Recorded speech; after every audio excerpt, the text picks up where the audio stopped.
There's a lot of videos right now talking about ChatGPT and how you can use it in order to produce blog content. I'm not going to show you written content and paragraphs, but I'm going to show you something a little bit more exciting. Because here I am inside of ChatGPT and I asked it to write me a list of 20 cryptocurrencies and include their abbreviations and date of creation, and it was able to do that. But then what I asked it to do was turn this information into a table. And instead of getting a list like this, which has just got all the information, it's quite difficult to read, I've got a nice table set out. It's quite interesting because it says that as a language model it can't create tables, but then it goes ahead and produces a table anyway. And you can see we've got all the information I asked for, the name of the currency, the abbreviation, and the date created. As always, you need to check the information is accurate because ChatGPT at the moment can't do anything past 2021. However, I do have a workaround video for that, which you can watch. I'll leave that at the end of this video.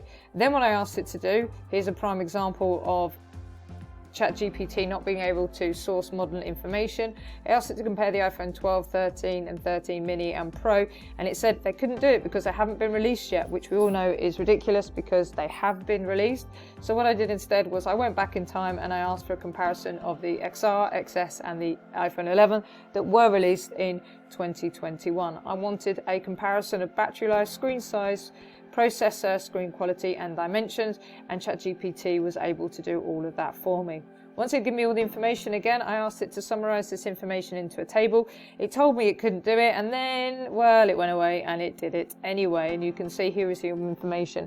And the reason this is so powerful if you're writing a blog is you can copy this information into your blog, which means that when somebody is on your blog and they're looking for concise information, this is super easy to read, and it's going to help with your dwell time, because not only are they going to pause at this point, look at all the information, start to compare it all, looking at the screen sizes and the dimensions and the screen quality and comparing all those features, but they're also then going to go and look at the particular phone that takes their interest and read that information. It doesn't matter if you're selling handbags, light bulbs, iPhones, laptops.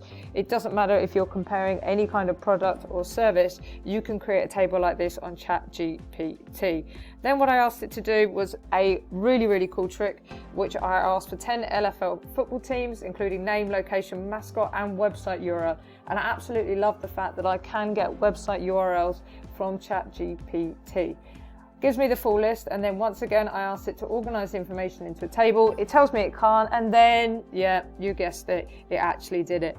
And again, I've got a really nice table here where I have got the team name, location, mascot, and the website URL. All I need to do is copy this, put it into a spreadsheet just like this one, and then I can go away, I can format it all. As you can see, all of these links work, and then I'm able to put it into my blog. As I said, if you want information that's a little bit more up to date, then check out this video here where you can pick up a free piece of software that will help you out. Otherwise, subscribe to the channel if this was valuable to you, and we'll see you in the next one.